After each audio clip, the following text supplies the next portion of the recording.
finally, some good news for all the projects stuck due to red signals from the Green Ministry. With the intervention of a group of ministers, the decision to review the go and no-go policy of the Green Ministry has been taken. And along with the review, coal blocks that have state-level clearance acquired before 31st December 2009 will be given a go-ahead. And this includes those that fall in the no-go zone demarcated by Jairam Ramesh. A clear breakthrough in the logjam between Jairam Ramesh and other infrastructure ministers over clearance to captive coal mines. जो 2009 के पहले के हैं उनको हम state away clear कर देंगे। हम उम्मीद करते हैं कि इस महीने के आखिर तक वो सब क्लियर हो जाएंगे। I have not called for an abandonment of the go-no-go concept, but I have said within the go-no-go areas how best to accommodate the needs of the country for more coal production. Though Jairam Ramesh seems to be hanging on to his no-go policy, it's definitely good news for companies like Essar, Hindalco, JSPL, SAIL, Tata Steel, Ultratech and Hindustan Zinc. All these companies have coal mines assigned to them by the Coal Ministry, but most of them fall in Jairam's no-go list. But now the ministry will consider environmental clearances to all these projects on a case-to-case basis, taking into account the investments made so far and also the progress they have achieved already. Suchetna Ray, ET Now, New Delhi. Okay, Goa Fest 2011 just wound up this weekend, and Brand Equity brings you the lowdown then on the media and creative abbeys. The sun was shining, the weather may not have been sweet, but the agencies were definitely moving their dancing feet. On the final day of Goa Fest 2011, the Creative Awards were announced amid the usual loud cheering crowd. Mudra Communications won the maximum number of abbeys at 37. We've got 37 to their 31. And if you do a count tally kind of thing, we'll have 145 to their 129. So it's pretty damn good. While Ogilvy hogged the limelight, bagging the only Grand Prix that was given away this year in the integrated category for their work on Cadbury Dairy Milk. It doesn't matter as to whether we won the Grand Prix or not. We won it for a big client whose work is known to my neighbors, my servant, my clients, the fraternity, and I think that's what matters. The other standout was Creative Land Asia for its work on Hippo Baked Munchies. The agency fetched 2 gold medals in the film and interactive categories. I'm so thrilled that, good real work is getting recognized, some of our work. In fact, Piyush came across to me and he said that, I really like the way you guys are doing it because, all of these work are things that everyone has seen. And it's much, much better to win on work that a lot of people have seen. On the media front, Maxis led the pack with a total of 10 medals, followed closely by Lodestar, who had a total of 9, while Mindshare and Mudra Max followed with a medal tally of 6 and 5 respectively. 3 cheers to the winners and best of luck next time for those who didn't grab the spotlight this year. Okay, and 3 cheers for Shane Watson as well. When we're back, well, looks like he showed no mercy to Bangladesh. He hit a record 15 sixes on his way to 185. All the big hits when we're back from this quick break. And who's hitting all the sixes in the big game between Deccan Chargers and Kolkata Knight Riders? Let's find out from Mrinalini Krishna. Well, the Kolkata Knight Riders definitely seem to be the knights on the field today as they took on Deccan Chargers in their home ground. I'll get your status check of the match after this break.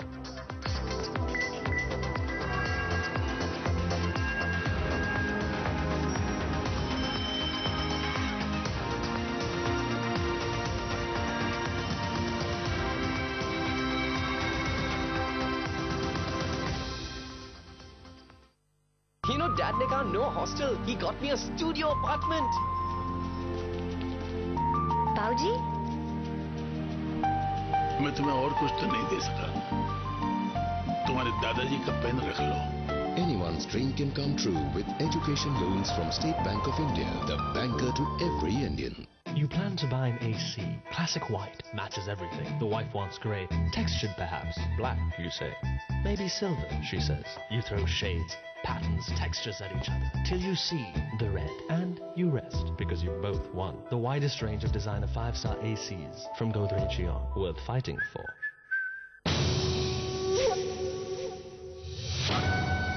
Land Cruiser, the pride of the world.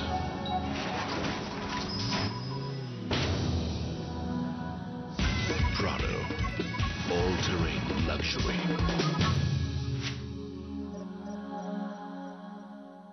Fortuner, the art of power. The Toyota range of SUVs, the crux of power.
Hello there, this is Business Tonight.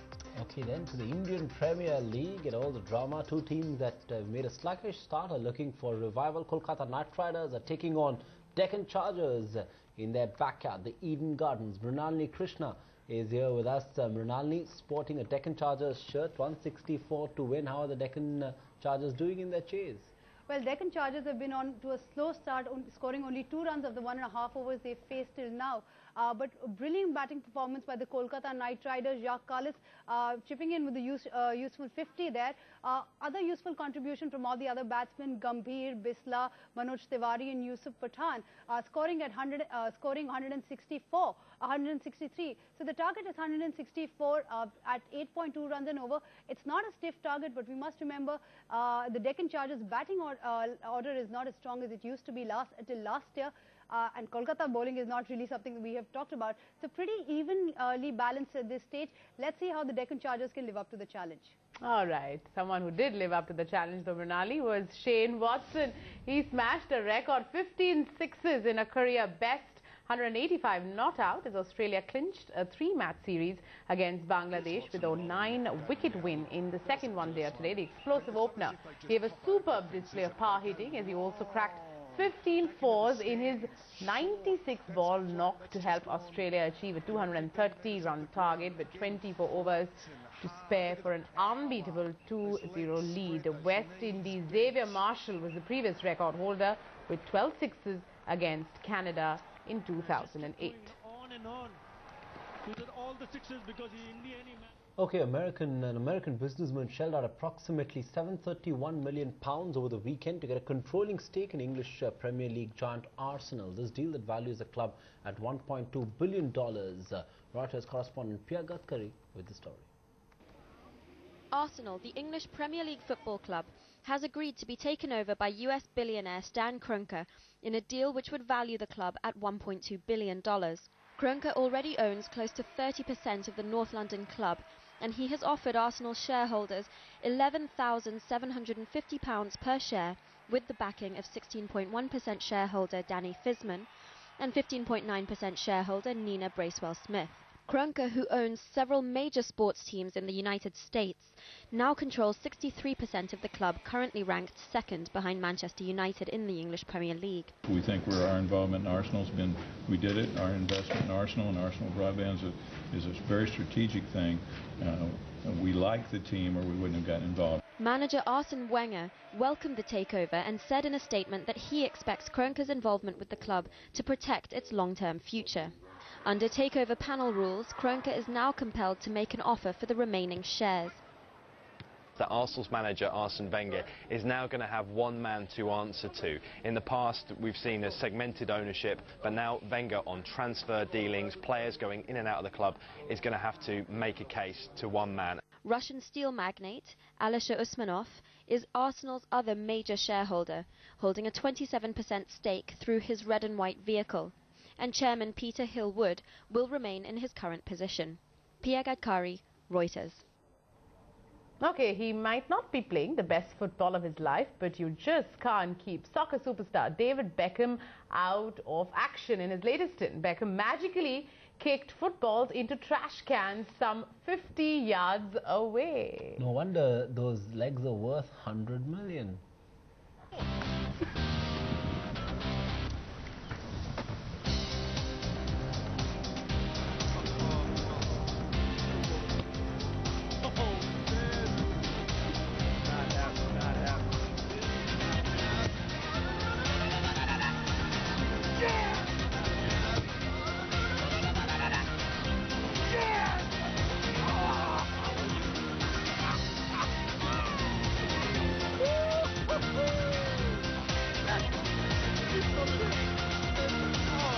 That's why they say bend it like Beckham. That's it then on this edition of Business Tonight. Thanks for watching the show. Well, of course, up ahead, it's Top 10 at 10. Supriya is standing by in New Delhi to tell us what we can expect. Supriya. All right, there's lots more coming up on Top 10, including the big controversy that's brewing in the national capital. Rahul Gandhi said a day before that Kerala CM will be 95 years old. He retorts by saying he is an utterly, butterly, deliciously sweet Amul baby. That controversy is seeing an all-out political war. That's our top story in Top 10. Come right back.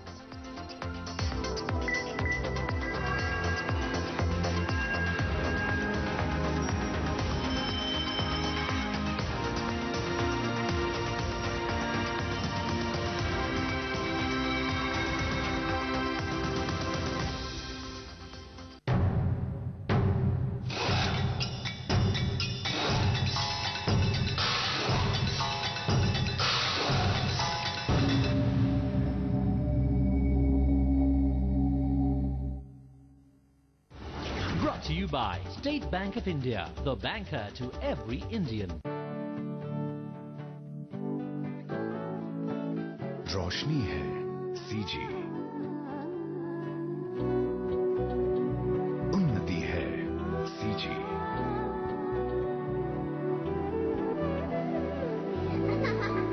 खुशहाली है CG, राहत है CG, भविष्य है CG। CG में है जिंदगी के हर पहलू का हल, इसलिए तो CG से है जिंदगी। If you look at what's been happening to interest rates ever since it was implemented, they've gone exactly the wrong way to what was intended. We were trying to bring down long-term interest rates, instead they've gone up. I would think one of the things we need is more small banks. We don't need that much of corporate entry into banking.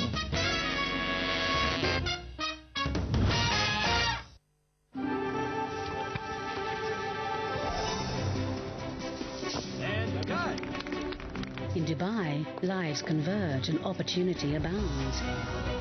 It's just a question of where and when. And the nominations.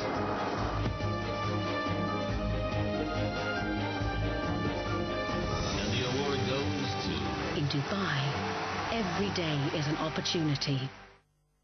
The all-new Chevrolet Spark, now at a special price of Rs 2.79 lakh only. Hurry, limited period offer. Buy now. We have our homes at Amrapali because Amrapali is the best and you deserve the best. आपका घर बनाते हैं Amrapali Group, developing India.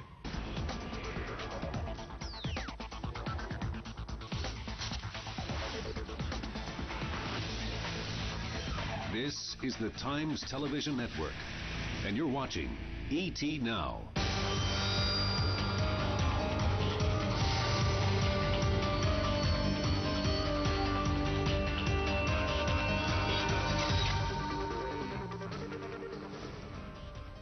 Kerala Chief Minister calls Rahul Gandhi an Amul baby. An all-out political war breaks out.